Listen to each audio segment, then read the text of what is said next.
Assalamualaikum. Hai, apa khabar? Selamat petang. Okay, lama kan saya tak bersiaran. Okay, Alhamdulillah petang ni dapat bersiaran waktu hujan yang lebat ni. Apa khabar semua? Okay, kepada yang baru pertama kali bersama dengan Akasia, terima kasih kerana sudi follow page Akasia. Okay, anda bersama saya Akasia, pemilik page HQ Akasia, teman apa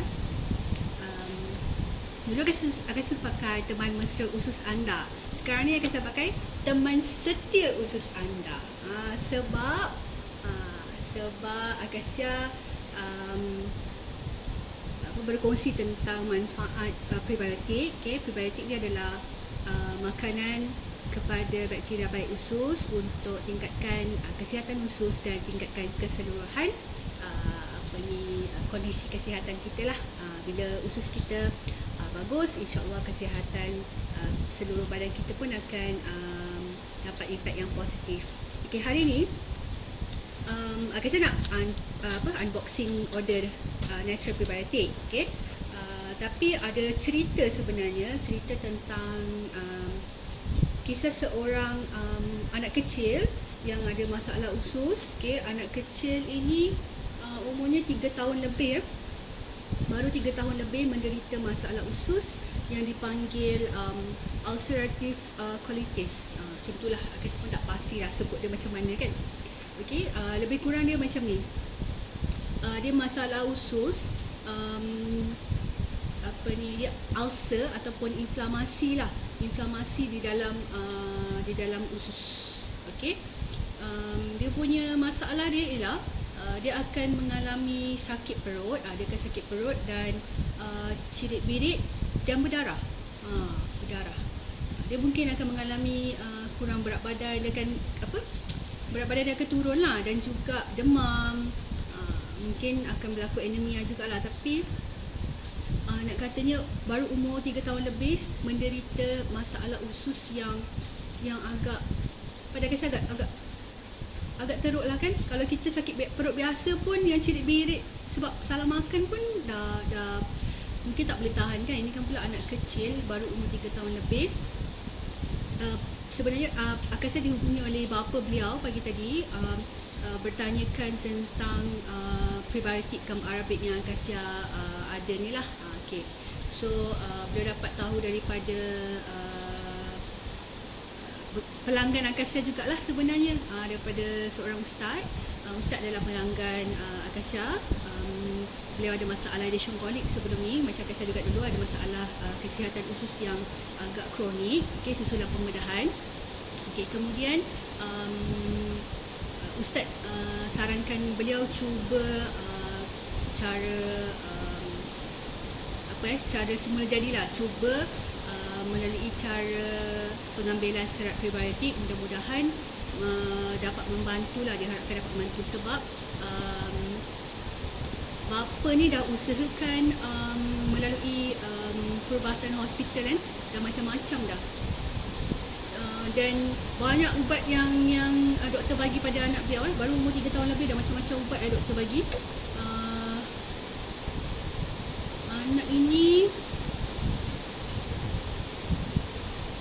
Anak ini komplikasi dia, macam saya cakap tadi, komplikasi dia berak dia berdarah. Berak dia berdarah on off. Okay, ubat dia 1, 2, 3, 4, ada 5 jenis ubat termasuk steroid. Lepas tu dah start diberi disebut biologic drugs, infliximab. Kemudian dah buat 2 kali buat scope, buat colonoscopy, kemudian buat lagi di hospital yang berbeza.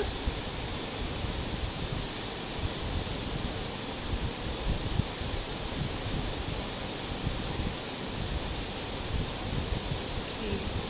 Juga ada masalah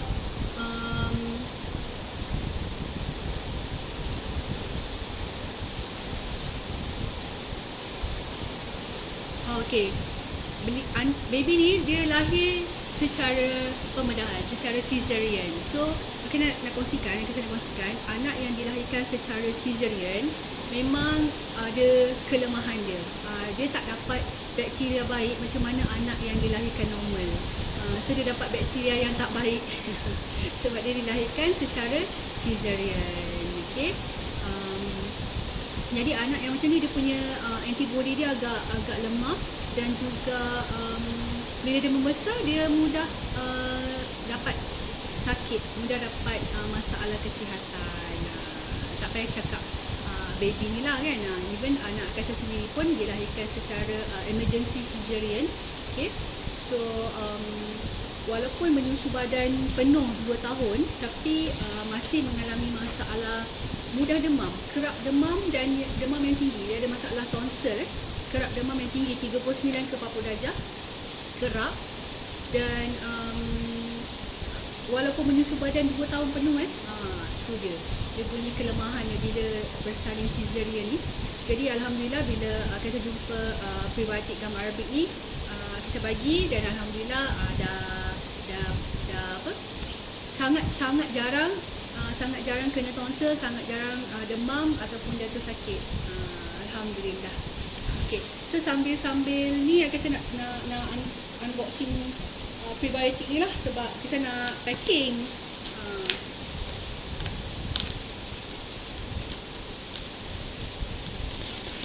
Itulah cerita dia tadi. Okay. Masa bapa beliau berhubung, anak ni bapanya berhubung dengan Akasha siang tadi, rupanya dia sebenarnya tengah kelang kabut menguruskan anak untuk dimasukkan ke ward.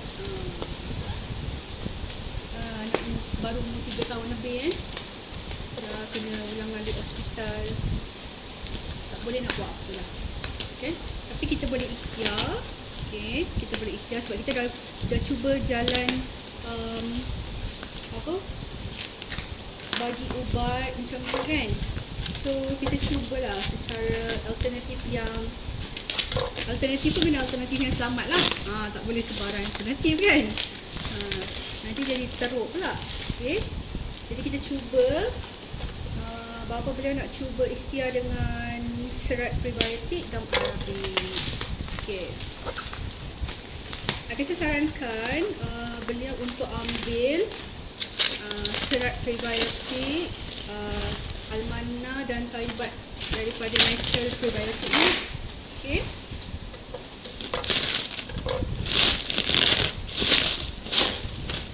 Ni baru sampai ni, aku tak ada stok kat belakang tu, dah habis. So ni baru sampai. Kita buka untuk pos. Okay, sebelum Akasha respon pada bapa ni kan, sebenarnya Akasha refer dulu sebab kes ni macam pada Akasha agak rumit lah kan. Dia bukannya macam masalah gastrik, masalah sakit perut biasa kan. Jadinya Akasha refer dulu dengan pakar rujuk Almana Taibat ni. Akasha refer dengan Dr. Wahab dulu. Dia Akasha tanya pandangan beliau lah, sebab selalu kalau refer dengan doktor akan bantu untuk bagi cadangan diet yang perlu dielakkan, yang perlu dielakkan. So Akasha tanya Dr. Wahab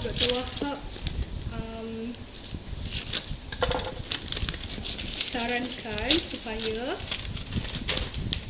diet anak ini ialah elakkan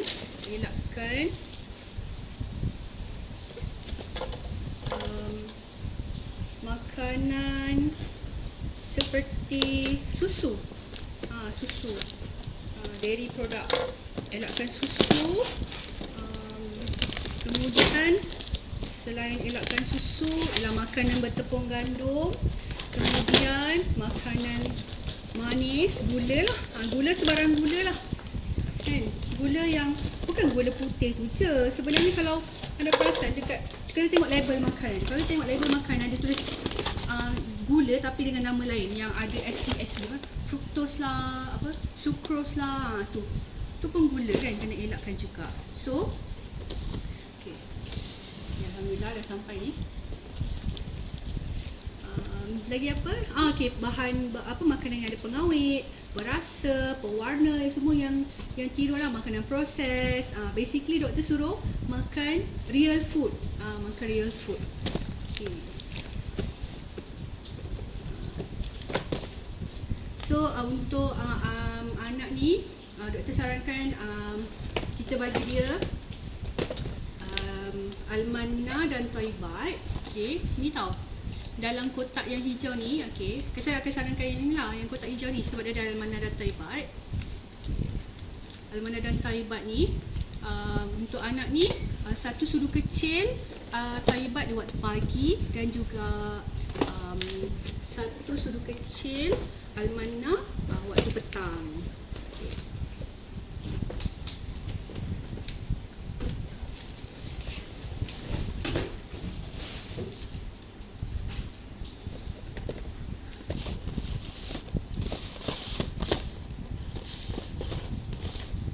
Yang ni kan, ini dipanggil vital balance sebab dia ada dua-dua Al-Manna dan Thayyibat.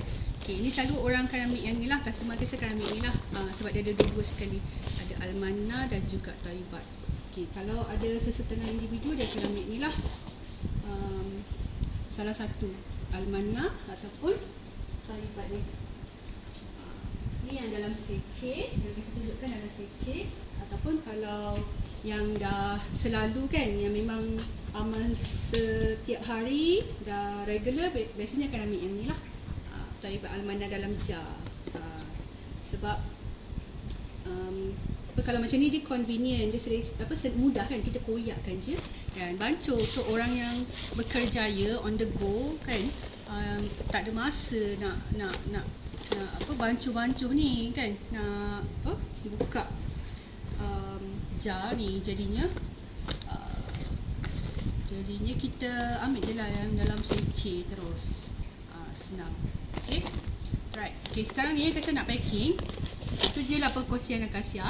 Harap kalau ada anak-anak kecil yang ada masalah usus tu, cubalah bantu dengan makanan yang Dr. Wahab sarankan tadi. Akan saya kongsikan kan, yang Dr. Wahab sarankan untuk elak. Itu je lah. Okay, so akan saya packing dulu lah ya. Jadi akan saya kongsi, akan saya packing dulu. Oh ya, sebenarnya akan saya nak minta tolong anda yang menonton, minta tolong sangat. Kita doakan supaya anak kecil tadi tu, saya tak tanya nama anaknya. Mudah-mudahan kita doakan yang sekarang tengah berada di ward kan, mudah-mudahan anak ini diberi keajaiban. Mudah-mudahan Allah beri keajaiban, beri kesihatan, angkat sakitnya dan permudahkan segala urusan keluarga mereka. Ya. Okey. Amin. Hujan ni. Mudah-mudahan makbul doa. Terima kasih. Terima kasih kerana tolong doakan.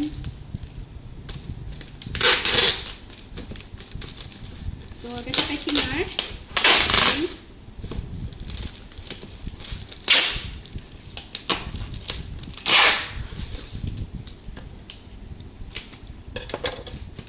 Assalamualaikum. Hai Wan Nazila. Terima kasih yang menonton. Tak perasan siapa seorang lagi. Okey, tadi akan saya kongsikan tentang anak kecil yang sedang berada di ward kan. Sebab masalah usus dipanggil ulcerative colitis lah, macam itulah. Ada ulcer, masalah usus yang sangat agak teruk, yang baru umur 3 tahun, baru umur 3 tahun 5 bulan. Kecil lagi Tadi bapak dia snapkan gambar dekat atas katil ward hospital. Tak sampai hati kan? Kesian. Kena makan ubat macam-macam, kena scoop. Bayangkan kita dimasukkan wire scoop tu kat dalam tekak ke dari bawah ke kan. So minta tolong doakan doakan anak ni, mudah-mudahan dia sihat dan boleh aktif macam anak-anak lain. Okay. Sorry rasa nak sambung packing order. Kita tak pandai lah nak bercakap sambil packing.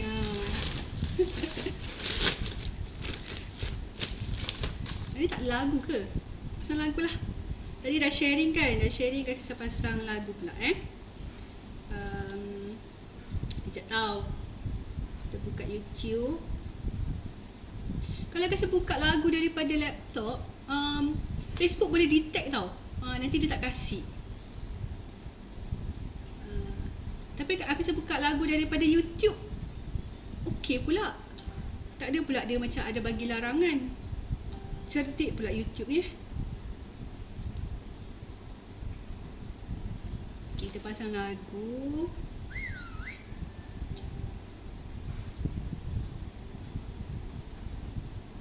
Jadi agak slow sebab kat sini hujan.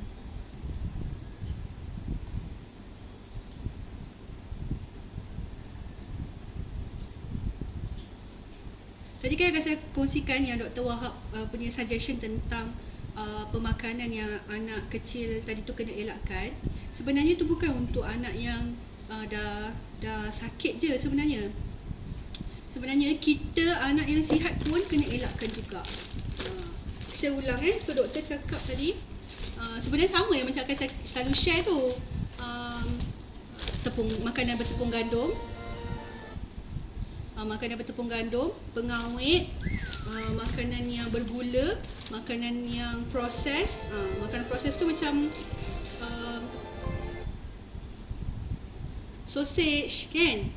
Ada yang anak sekolah suka makan sausage. Maknya bekalkan sausage. Konon-konon bawa bekal sihat tapi dibekalkan sausage.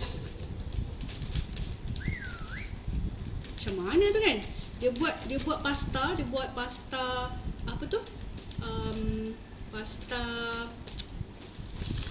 carbonara ke apa tu? Bolognese kan. Lepas tu dia letaknya nugget, dia letaknya hot dog, dia letaknya sausage. So macam mana? Bawa bekal tapi tak sihat. So makanan proses, kemudian doktor cakap makanan yang berpengawet, perasa, dengan pewarna. Pewarna macam aiskrim ada pewarna, kek banyak pewarna. Semualah. So basically kena makan makanan yang real lah, makanan yang betul. Oh ya, satu lagi susu. Yang kalau untuk anak yang lebih macam agak kritikal tu, susu pun kena elak lah, susu haiwan. Okey, layan lagu lah. Saya tengah nak packing, layan lagu.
Siap packing natural prebiotic yang ni, set almana dan taibat. Okay. Right. Tu saja. Saya nak order, nak packing order lain. Okay, saya nak kembasi dulu. Nanti kita jumpa lagi. Bye bye. Terima kasih kerana sedia menonton. Semoga bermanfaat. Assalamualaikum. Jumpa lagi.